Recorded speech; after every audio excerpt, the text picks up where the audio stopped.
Uruzwa mai. Saka iwe moti murume we akuvhurai chiro chakafukidzwa wobva achivhura. Wobva atumira murume kuti hona icho. Ukaona kutovhunza kuti uya kutovhunza kuti zvino wakazhiwa nhengo here? Uya akati ndandisati ndakumbira kuzhiwa.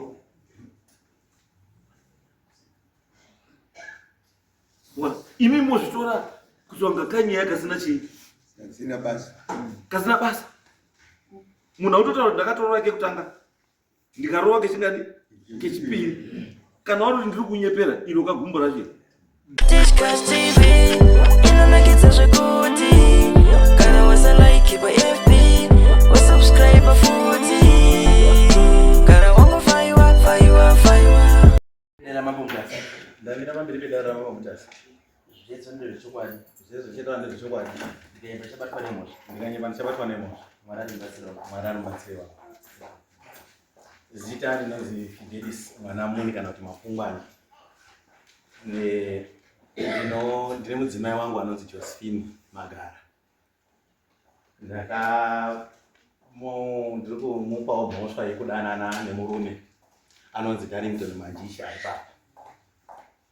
Ndakanga ndisina zvangu kuvaona vari pamwe chete. Asi zvakaitika ndezvekuti ndinembo ndakanga ndatobvunza seshamwari yangu tata nemakore taimbozivana ndokubva taita sekuti taitirana mhosva nemukomana iye dzemumari nemotikari. Saka ndatisingachatauri kesi kweya almost 5 years. Saka murume wakazouya achitaura neni kuinbox katanga nditsvaga kuFacebook achiti ndiri kutsvaga mukomana ndine nyaya yakakosha. Asi ndiri kuti tiregerane pane zvatakatadzirana nyaya dzemota dzedzi. Asi ndine imwe nyaya yakakosha yandiri kutsvagirai. Saka ndakatoneseka ndikati munhu akunditsvagirei achiti ndinoda kupedza nyaya yedu kumashure iyi. Mhosva yaro nyaya yaro kuti yakakosha ngei. Wakaramba achiinsista kuda kundiona. Kusvika ndazomupa nhamba dzangu dzekuWhatsApp nekuti ndinoshandira kuSouth Africa ndichiuya. Ndamupa nhamba dzekuWhatsApp akatanga kutaura neWhatsApp akati kana mauya kuno kundione ndine nyaya yakakosha. Asi chendinokumbira kana muine nguwa muye mundiona asi ndipewo nhamba dzamai guru. Ndikati nhamba dzamai guru unodzida dzese munhu anga ane nguwa. Akaramba achinsista akati imi nyaya ndoda kuzokuzema munozouya asi chimbondipa nhamba dzamai guru ndakamupa zveshuwa. Hana pachakazotaura akaramba achizongondibvunza kuti mazouya here? Ko hamuna kuzouya here? Zvindori mufoni mangu. Ndichiti ndichauya. Saka ndakazoti ndauya izvozvi. Ndakatora foni yemudzimai wangu ndokubva ndavhura ndokubva ndaona muine mameseji aibva kune uya nyakasapa uya aitaura namai guru vaive. Mameseji iwo akanga arimo anga akawanda zvichita kunge ari kupfimba mai guru aya. Vakanga ati ndipe nhamba dziya. Ndakanabva ndatora meseji anobva ndamuforwardira ndikati ndozvaikumbirira foni yangu here kuti upfimbe mai guru. Iye akati aiwa mukoma ndonyaya ndaikutsvagirai ndine umbo hwendakaona. Saka ndakatanga ndainanga ndiri kuapfimba ndapedza kubva ndazodzika ine mameseji acho kuzasi. Kusvika pendakati mukoma munhu wakanaka wani ndandiri kutamba hangu ndanoda kukudzidzisai kuti mungadanana here nemunhu wakadai muchizviitirei. Ndobva akandibudisira mameseji aakasenderwa neshamwari yake iyo Darlington Manjichi achiti ndakarara nemudzimai waFide unotengese paSpeed mutown kairi kese mudochi. Ndobva andisendera screenshot rekuganza kwaita uyu ende nyaya pa screenshot apa ndiyo uri kutanga kuti uchamuziya here mukadzi waFide uya kutaridze zvemakore aya 2019 aya kuti uyu waimuziya uyu achimuziya. Uyu akati uya akati hongu akati ndakarara naye kairi kese. Uyu akati urara naye chaiko here? Akati akati wakariwe nhengo here? Akati handina umbomuti andike nhengo. Akati wakapuwe mari here? Akati handina. Ndiye uyu waisenda mameseji kuna bhururu wake. Saka bhururu wake akandochengeta meseji dzedzo. Apedza unondiudza kuti atodaro mai guru acho ndakazovasendera ndatanga ndichabvunza kuti ndiri kuapfimba kuzasi. Akatoadhirita meseji iwa ndomunhu. Ndakatoasendera information yese ndikati munozviitirei? Endai kumameseji chaiva WhatsApp. Muchaona kuti kune mameseji ndakatasana chiti mukoma munhu bhowani. Ini ndandisina mifoni ndandinayo handinanga ndakazotarisa kumameseji. Ndope ndakaenda ndikatoona kuti one mameseji ainzi mukoma munhu bhowani. Chinyi. Ndobva ndachikoma meseji akakusendi makaziva zina handisina. Ndakachengeta ma-screenshot yakuloku ite ndichiti WhatsApp inodini. Ndosaka ndaikutsvakai pese pendaiti muripi. And 3 days before kuzoona mameseji yake wangatondisira futi meseji. Mukoma munozonditsvaka ngei. Mwazviona. Saka uyu ndakazomubvunza ndakauya tikatoenda ndikanotora anyakatsapa acho pamba pawo. Ndikauya ndikamubvunza ndikataura nyaya iyi. anyakatsapa akati ndizvo zvakandisendera zvina ndakasenda mukuchengeta mulokuitira ndizvo zvirapa zvandakakusendera izvi. Ndikaenda kunotora Manjiche pamba pato ndikamubvunza Manjiche ndino ere makanyore mameseji aManjiche anoti hongu mameseji ndindakanyora. Hino maererano nemukadzi wangu anoti mukadzi wenyu handina warara naye. Ko mameseji makanyora chiri chirudzi chipi? Zvikazi handizi kuti chakangondipinda ndifunga unyora kuti maifiti akutengese pasipiti uchaziya ri ayaya uyu akabvunza kuti apera ere kana ndakarara naye kairi kese. Hazi handizi kuti chakandibata ndinyore zvese izvozvo asi handizi kurara naye. Nepikicha yemudzimai wangu yekudzasi yakatorwa iri gumbo iri kwendo rendinoziva kuti iri gumbo ngere mukadzi wangu ari pamubhedhi. Inini ndini murume wacho hapena kuti wakarionepi asi hazviziva. Nenhengo yemudzimai wangu yakazare urume hwekusangana kwaakaita. Uri kuti iye handichaiziva inini murume wacho uri kuti handizivi kuti zvakafamba sei ndakangonongawo maguru. Saka ndonyaya ndauya pano mambo kuti mundibatsirewo mundienzanisirawo kuti inotombawo sei. Mazviri uyo nyakatsapa uri anyakatsapa uya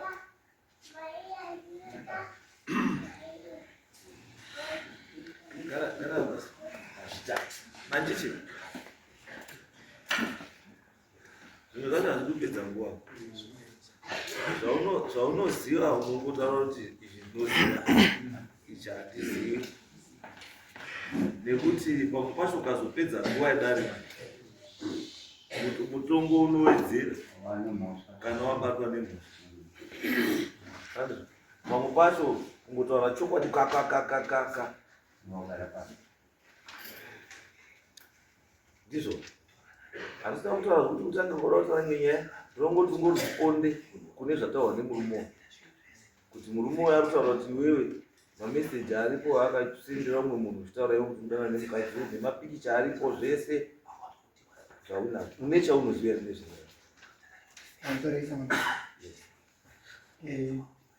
mameseji ndakasenderana naye mameseji ndakasenderana naye asi Manjiche mameseji makasenderana ndatotara naye asi zvenhengo zvenhengo hazvina basa. Mameseji wakasenderana wabvuma kusendera mameseji uri kubvunzirana nezvawakasenda kamumeseji uri bvuma. Saka mukadzi wemunhu wakadana naye ukanyenga iwe kurara naye asi mameseji kurara naye handina kurara naye asi meseji ndakasina kutaura nandakatsara. aiwa vanhu tichazambira usapedze nguva chete yes or no ndozvatiula vanose changamira apedze nyaya machinda munozopindireyo ndikuti shamwari nyaya yetikutaura iri very simple. Mameseji ndiwo wakanyora uchinyora mameseji uchiziva zvauri kunyora handiti. Saka pauri kubvuma ndepekuti murume wemunhu mukadzi wemunhu waidanana naye asi chausina kuita kurara naye taura nemazwa ako ndaudza mazwa ako. Meseji ndakasenda asi zvokudanana naye handinodanana naye. Aiwa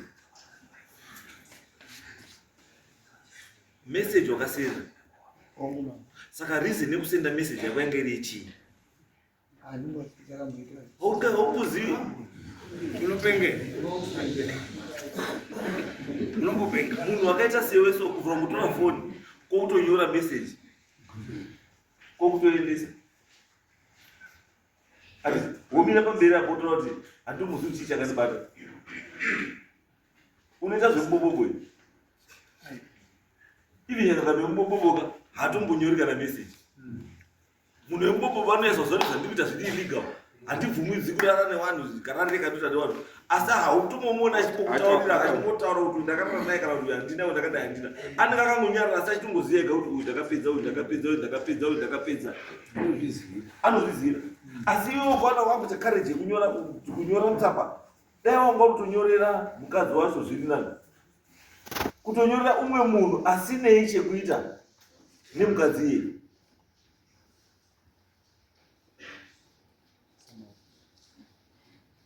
ndizvo chandainoda amusiteri ndechekuti message wakanyora ndii meaning kuti izvozvo chega kutotaura kuti edana nemukadzi uyu mukadzi sumu angasagara ira ipo pa uyu munomuziva ndomuziva kuzivana kwedu kunotangira papi kuchigumira papi kuzivana kwangu nemurume uyu kunotangira pakunge mbenge tichishandidzana nauyu mushandi mungati ndiwo mungezi wake uyu anga ari dhiraivha weuyu ndomuziva patakaitana baba ane nguva makore kumashure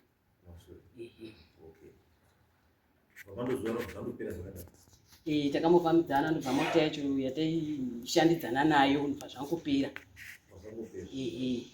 Uyu akambofimba here? Uyu murume waye anombobvira andipfimba. Anombofimba here? Hamuna zvinombodana? Hatinombobvira tambodanana. Hamuna? Handina. Okay. Akambokusendera message?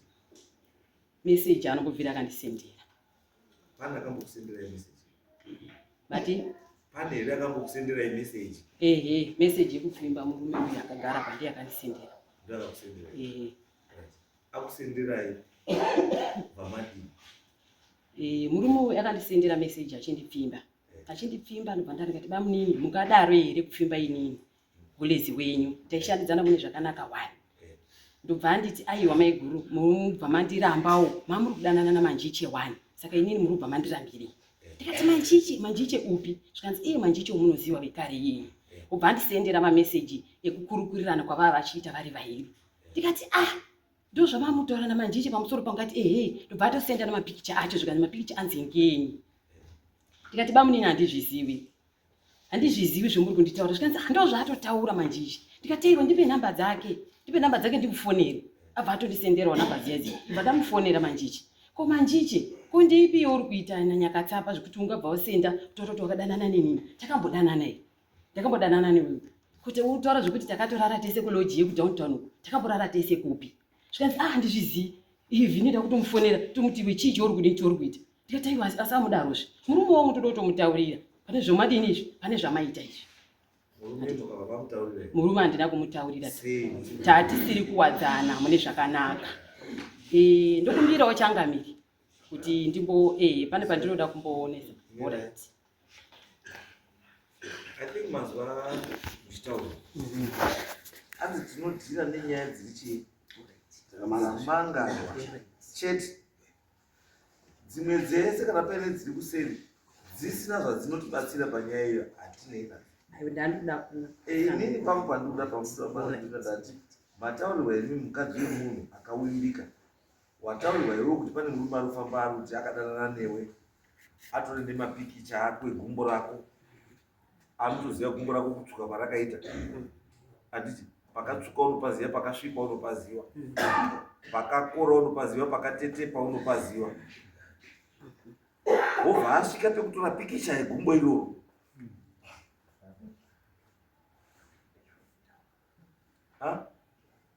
wobva asvika kutora pikicha gumbo iroro. Munomodhela here? Tingati pamwe pamaita modeling pamwakaritora moita modeling pastage munomodhela here? Handimodheli changamiri. Saka gumbo wakarionepi? Mapikicha aya uyu ndiye anoziva kuti aikasenda izvozvo nechinangwa chei. Hazi mwiri wangu murume uyu. Izwai murume wenyu wati pikicha yakasendwa namanjicha yegumbo igumbo renyu chairo nenhengo iyo. Izwai munozvata pada kundikubatsirei. Ndati manjiche wakasenda gumbo renyu nenhengo yenyu kusendera kuna Nyakatsapa kuti heyo proof yekuti munhu ndakatata naye kudowntown lodge. Murume aibva atarisa, aibva aonawo zveshu akawanga kenyu keleft karipo, pachisizino pakakengwa paripo, pachidya pakasvake airi paripo. Aibva ati shuwa igumbo remukadzi wangu. Mubvunzo wobva wachira kuti Saka Manjiche gumbo iri wakarionepi? Nduraiva. Akasenda ndiye anotoziva kwakawana mapikicha iwayo. Asi mapikicha aiwa. Ndosaka ndasimimika. Ndandoku ima ndotaura zvecho. Makamurakidzwa ere picture kuti aone gumbo rake? Ndiani? Imi makamurakidzwa ere picture yegumbo renyu? Kuratidzani? Ndati makaratidzwawo ere? Mapikicha akasendwa ndakamaratidzwa. Gumbo makananira? Harizi rangu. Akatoti nependi rewaiti iri, harizi pendi rako here waiti, ndikati handitori na pendi rewaiti. Handizvizivi changamiri. Gumbo wakaroni. Pamusoro changamiri. Mapiri amwana nemafura muguru. Asi ube vanaisindira nawo. But iwe kuti uzotore picture yemugroup uchiisendera munhu uchitaura kuti mukadzi wanhingi. What was your intention? Intention yako yange iri kudii? What was your intention? Kutora iwewe gumbo riri mugroup woriti ndere mukadzi wemunhu uchisendera umwe munhu. Wangoda kuedza kuprova chii? Kuti wona shamwari kana uri kuramba iwewe kuti munhu ndomuziva iri kagumbo racho iyi kanhengo yacho. You wanted to prove a point. Wakatora mugrupu ripi? Wakatora mugrupu ripi? Yakanzi what property? Ndikati nditsvagire what property irero gumbo irero unonditsvagira izvo. Tinazvo panapa zvese zviri. Ndirakidze gumbo iroro kwakaritora pahot property pavo. Ndirakidze.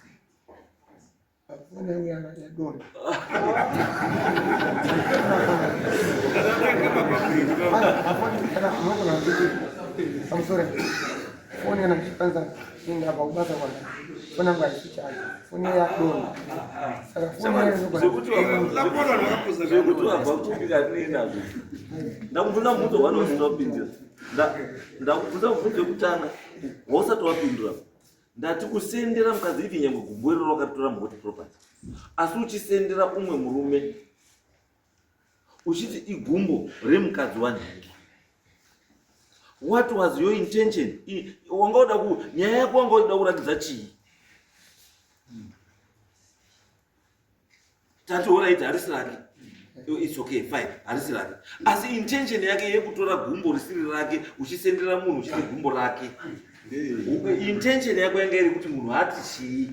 Wangauda kuti umpe pfungwa dzekuti kudii? Aiwa. Ndikukona chati ndinombopenga. Wezirizirika hapana. Because ungapinda muhot property and why iye? Why iye mukadzi uyu? Why wakasiya mahuri ese ari mumabhawa ese aya nevakadzi wevamwe vanhu vese wakazara mamutati meso? Uibva wangoti gumbure uyu ndiri. Why? Chawakanyanya kufarira pagumbo rake chii?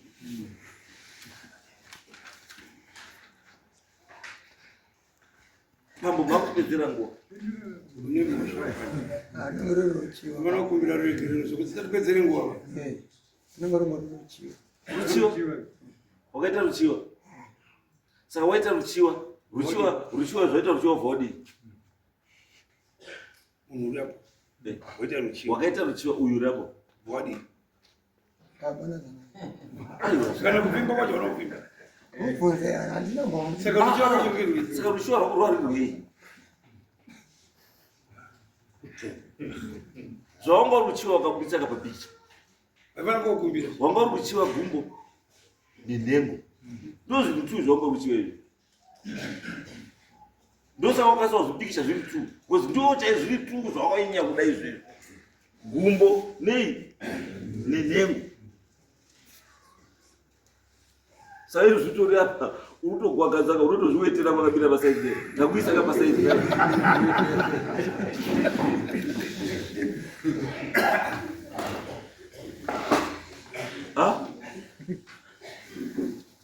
Izvo tabva tachikumisa pasaidi nenjuzu yako yawanga uri kuyewa nguva nenguva uchadza kurara iyo kairi pasaidi nayo. Saka uri kuzwa sei? How are you feeling? Uyo sio? How are you feeling? Ndiye ndousendera mapepa newspaper kuti ndikumbo rake ndinoriziva. Nenhengo iyo shamwari kana paine chinhu chakakosha pamukadzi inhengo yake. Wazizwa? Haungasenderi mumwe murume nhengo yomumwe mukadzi uchiti unoiziva.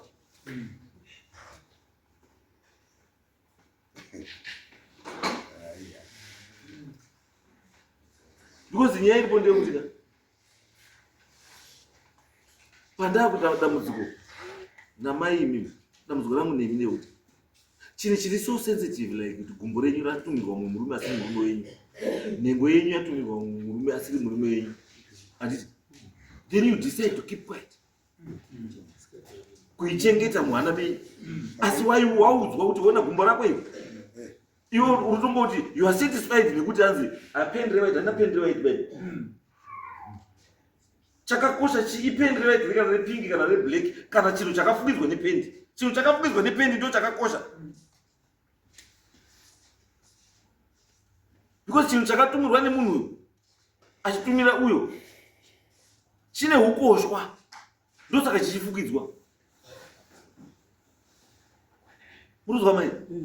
Saka iwe moti murume we akuvhurai chinhu chakafukidzwa wobva achivhura, wobva atumira mumwe murume kuti hona icho. Ukaona kutovhunzwa kuti uya kutovhunzwa kuti zvino wakazhiwa nhengo here?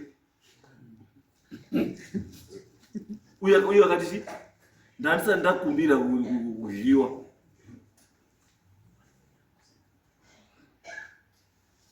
Imi mozvitora kuti wanga kanyi yakasina chii? Sina basa. Kasina basa. Munhu autotaura ndakatorora kekutanga, ndikarova kechingadi kechipiri, kana wari ndiri kunyepera iro kagumbo racho chingindi chacho icho. Imi wamangoti I'm satisfied nekuti ndamufonera. Ukaona muchoita courage kuti munoita kumufonera,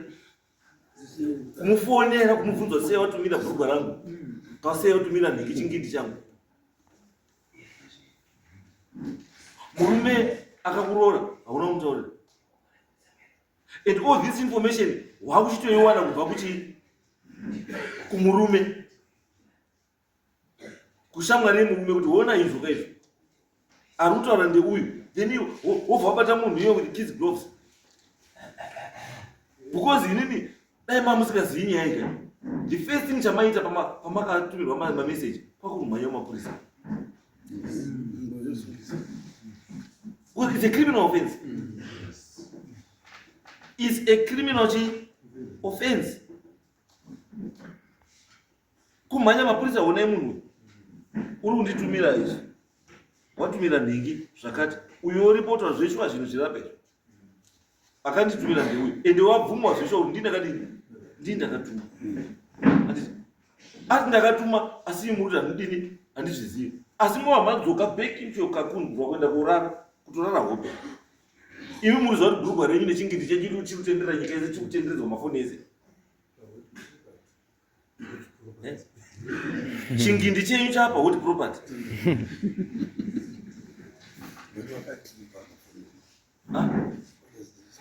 Alright. Pamakamufonera uyu manjishi wakati akatanga kuramba kuti handina kumbomusendera, handina kumbombengera kutaura naye. Proof yezvinhu zvakasendwa munayo. Ndikazotomusenderawo kuti iziona izvi kando zvanga uri kutaura naye, tokazoti ndizvo zvaita izvi zvinizvi. Asi chii? Ndo zvaita izvi zvinizvi. Muri statement yeutaura kuti chii? Statement iyoyo inotaura kuti chii? Kana chiti vhini ndizvaita iri kuti statement iyoyo vhini wandidiri wandifungura. Andizvo? Ende kutaura kwakaita kuti vhini ndozvaita anditika imi ndobva manyarara. It means kuti zvinhu zvasendwa kuzvacho izvo imi maizviziva ndozvakuti munyarara.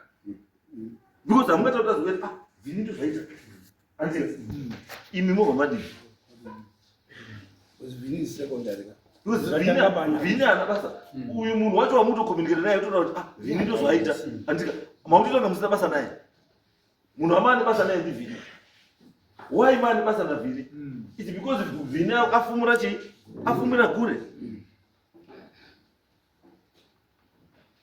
because dai makati imimi to convince me dai makati imimi mataurirwa nyaya anditi there was no need yekuti mimbomufonera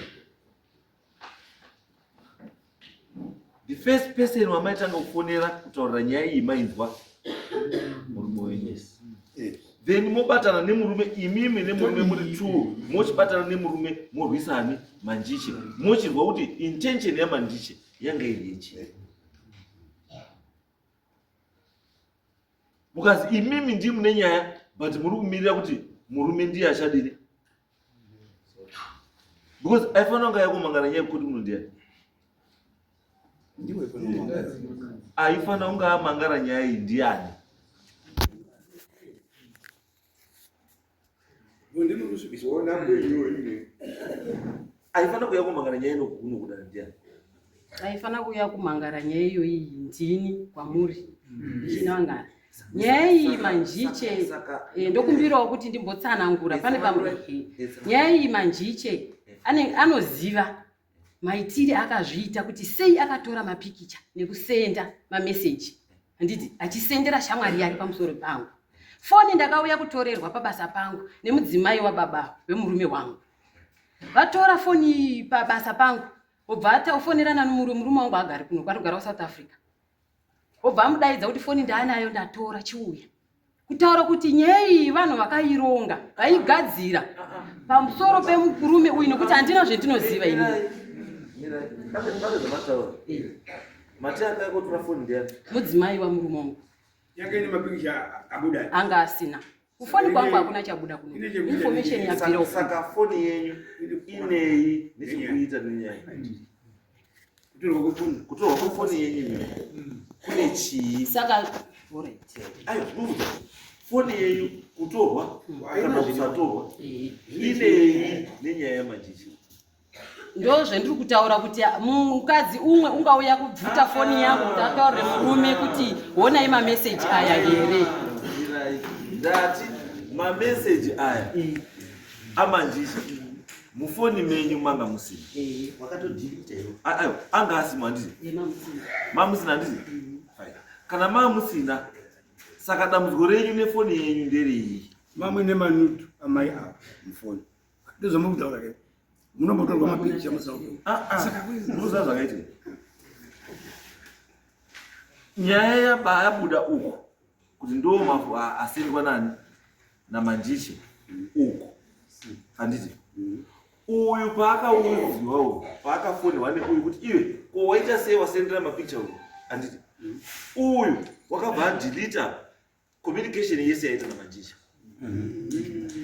even nhamba mufoni macho pendakaitora hamuna nhamba dzaManjiche mufoni memukadzi wangu asi dzaigara asi pendakazobati foni yauyu wakamboramba because takamujuma kusvika paari ndichizoona mambo ndakaona mani ndikamuti une nhamba dzemudzimai wangu ere wakati handina ndobva ndatongosa foni yako kuivhura ndobva ndadhaira nhamba dzemukadzi wangu dzirimo dzakatonzi maifide semataurira akaenda kuti pameseji kuti maifide. And when was the last time you Manjiche wakataura naMaifide? Padara kumira namba anamwenda zungutara naye. wezi kumbiri Wait, Zvinoita nezvo. taura reason chete Reason andanga anofensa maserevhita. Saka inini ndaitora ndaitunga maserevhita. iwewe mwiri wako kuveserevhita ero Ndaitungira wangu. Mina hasingodira maserevhita. wakatenga manga Ndokutanga natenga 2. saka tu ndokobvosakirwa tu okay hakuna tiye vakura spa hakuna kana murodi wese wakashaya koko aMaifide tivatodaka bazi kuti akutsvaga nefoni namba yekutsvagira maserevhita bambo musasonamo usaita uri makuroisa kuita mapenzi mazuva bambo Tati dzimwe nguwa munozopawo mufungo waunenge wasina. Chandauri kutaura muri tu. Azvingotori 10 minutes right? Kuti tiri TV zvese zvamakatiita mufembeni. Azvingotori 10 minutes. Tikezi mungakwanisa kufunga kuti ufoni kwenyu hakuna zviriko asi zviriko as long as wakanyora message iriko kana wakatonyora kana wakatofona pese pawakafona record is there kana iri message yawakasenda message inenge itoripo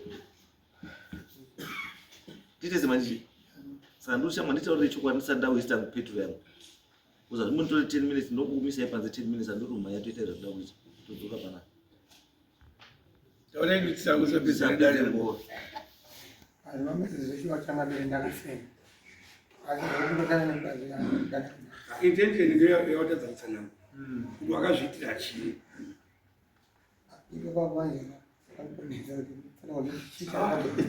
koimba yavanhu yakuputsika ke usagandina yatogwa uri kuura family yanga yakazvigarira saka what was your intention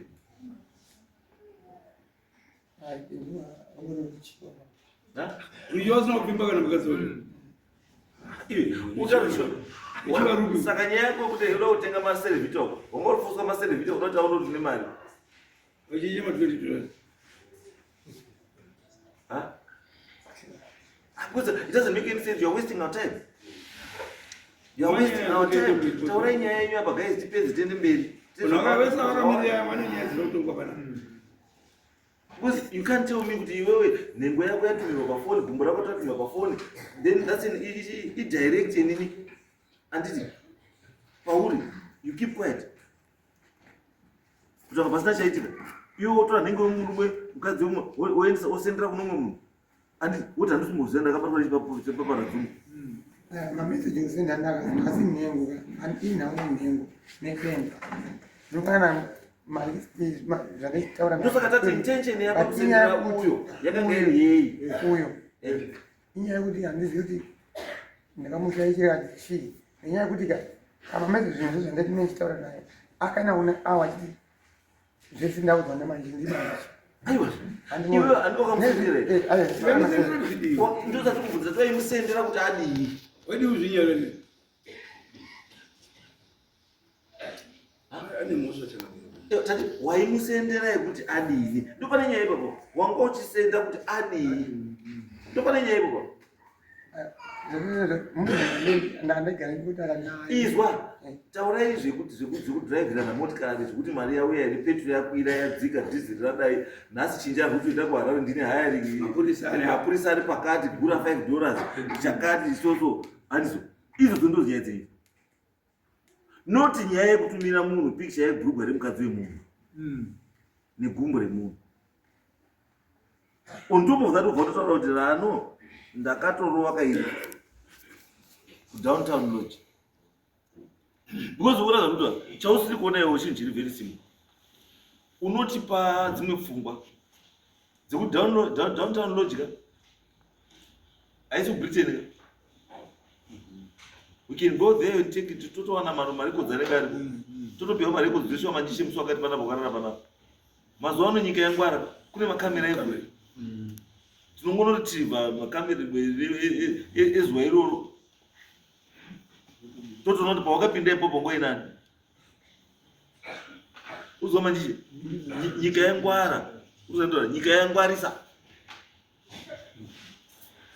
saka hauna zvaunokoitira kuti azi ndakangwara ndakadai hauna kungwara wakataura wega nemuromo wako you are not forced by anyone kuti sendera munhu message you are not forced by anyone kusenda message yakati hauna kuforce the intention yekuti wakasenda wega pasina kumanikidza it means kuti uri munhu angaruziva zvaangari kuita ende uri munhu angaine chokwadi nezvaangari kuita unomwadoro wakasenda wakadaro hauchazivi dai ndini iwe ndaikutaurigiro kune murume nemukadzi wopuwa mutongo nachangamire nyaya dzinoenda mberi bose tiri kutenderera iwe uri kuti handaubatwa but evidence yako ka iri kunongedza kuti une zvinhu zvazvisina kunaka vangoita nemukadzi wemunhu and intentionally wakada kudestroya marriage yemurume uyu namai yako hapena motive yako but I think to go forward unofanira kukumbira ruregerero dare riende mberi uri benzi wazwa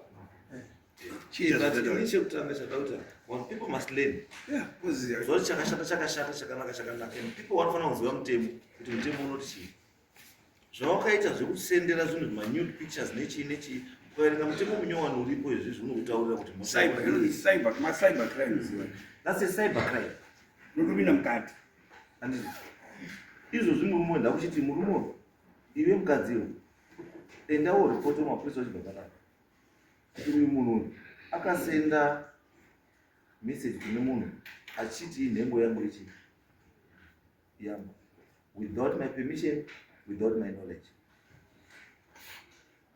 Uyu enda wamusungisa ndipo ndodizive kuti maidana nereva munomusikadana enda wamusungisa nhasi ndiri kutoda kubva mangwana kuti wamusungisa wanyoresa criminal uyu akatora nhengo yari kutenderedza masocial media achiti ndeyangu nehumbo achiti ndezvani ndezvangu apwanya marriage yangu because of that enda wamusungisa asi iwewe mani nenyaya yekuti watadza kuzvidefenda kuti utaure kuti zvishwa mukadzi wemunhu wanga udana naye asi malidza aripo ari kutaura kuti zvishwa une zvaunoziva maererano nemukadzi watanisha image yemukadzi watanisha image yake imhosva dzako idzoina zvine mukadzi asi nemurume une mhosva yekuti you failed to defend yourself kuti wakasikadana nemukadzi wake zvatatadza kuita muno muchiri ndechekuti mukadzi tatadza kuti atitaure chokwadi chekuti akaudana nemunhu aenda kuche defensive mode but tina kuitsvaga yemukadzi haisati yapera panyaya nhasi chamboita first part chete imwe second part taita mainvestigation tapedza taona kuti relationship yanga iri kurekana kwakasina asi nhasi zvatiri kuda manje ndezvokuti mimi mai chiendai moripoti kuti uyu murume akatanisha image handiti one privacy iprivacy yakapinda pinda mburukwa vhura sketi vhura chizambia wopinda mburukwa wakwadza privacy yenyu secyber crime zvari kuti endea muno muripoti nechinhu icho chadii chigadziriswa madune yekuputsa imba kaimba then uku izvo wakatoita kuza pasina trust pakati pemukadzi nechi and iwewe you failed to prove to us with visual wasikadana because you said this in your own ways kuti mukadzi unoziva nezvako wakabvuma wega unomuchiwa ende unotomuchiwa kuita sezvo saka izvozvo hazviitwi bagozi unouraya mombe yeshe unouraya upenyu hwewani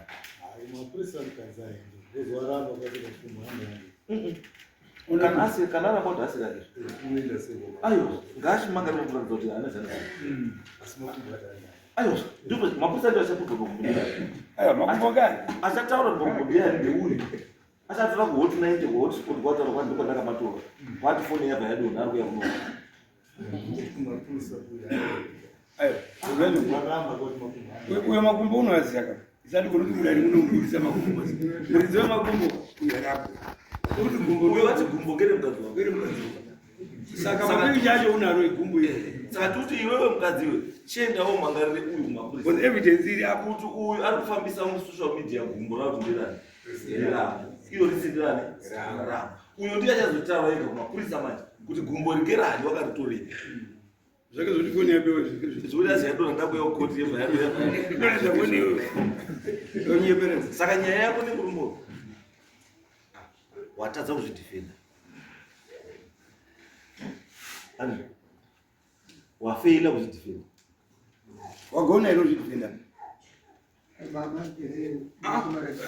mbuzo unoti wagona iro unoti ega kuti aiwa ndatadza watadza kuzvidefenda saka une chimwe chavo chavo hachazooneka kuti manje uri benzi ndicho kuti haunga mimba mberi pende pakuchitaura kuti hazvishuwa mukadzi ndaimuchiwa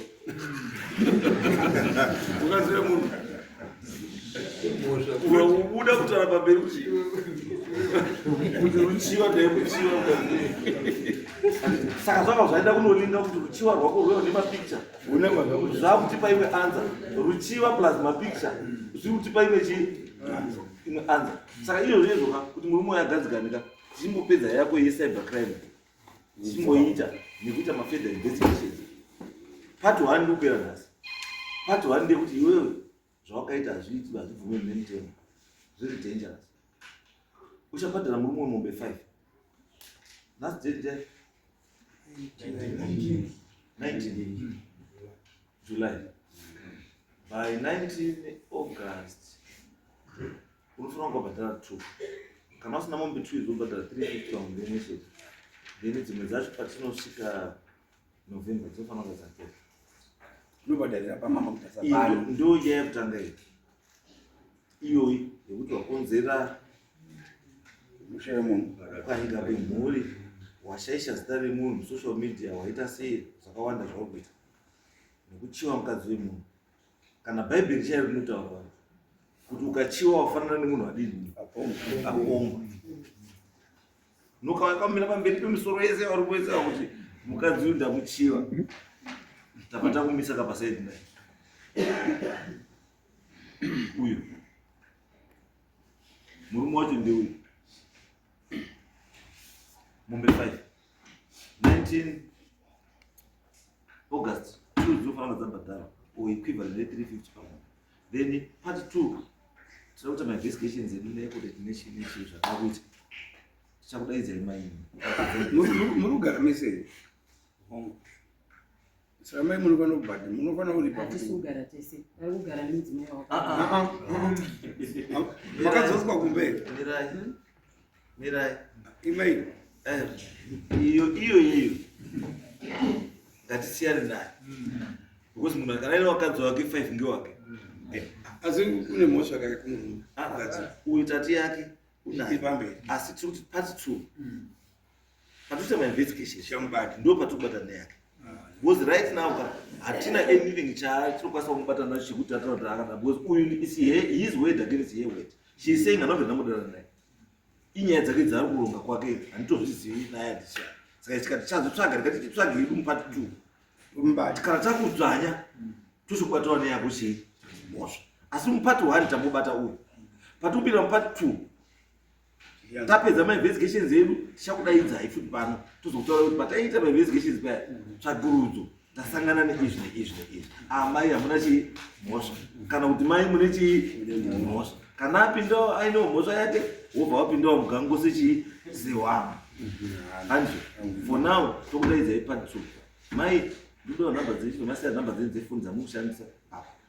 Imi bamuma maisa kuti nhamba dzenyu dzamuri kushandisa chaidzo apa. Endai. Tokumbira kuti foni yangu vanayo, saka sofa Foni yani yangu ina baba. Upe foni yani. Foni ndinoda kutoapa mambo chenda ndakamirira kuapa foni inhawe yekuti panga pasati pajirika ndaida kuti nemameseji awo aitsirwa nenyakatsapa ndizoya nawo ndakazvitengera. Izvozvi zvandina kana danhare kuti foni yawo ndinoda kuine. Wape foni yawo nyango kadhita zvina basa. Chiya chimutori mai mwana. Ichiwa kana watoa. Wape foni. Asi chiva foni yenyu yamushe yacho yamushandisa foni namba yacho. Right, handi.